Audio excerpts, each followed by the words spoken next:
النبي بعده. أما بعد فقد قال النبي صلى الله عليه وسلم: إذا مات ابن آدم انقطع عمله إلا من ثلاث، أو كما قال.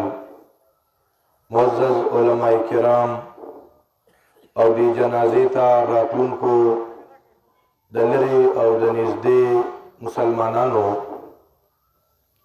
دا تاسو ته معلومه ده چې مونږه د چا د جنازې دپاره راجمع شوي یو، نو دا عامه زنانه نه ده، دا د حضرت شیخ القرآن حضرت مولانا عبدالستار صاحب رحمه الله داغی اہلیہ محترمہ دا، دا حضرت مولانا ابراہیم صاحب او مولانا اکرام صاحب والدہ محترمہ دا.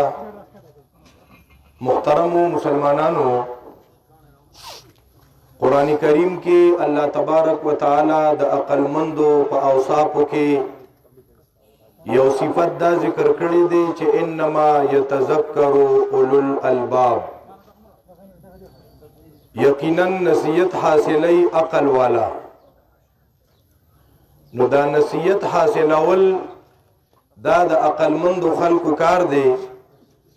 مونږ او تاسو دی جنازې ته راغلي یو، زمونږ دی مشر یو بهترین خبره وکړه چې کوم ځای چرتم د چانم مونږ د دین خبره، د مرګ او د آخرت د حشر د قیامت خبره اورو، نو چې مونږ او تاسو پای کې یو سوچ او یو فکر کوو خپل ځان ته هم. نو نن مونږ او تاسو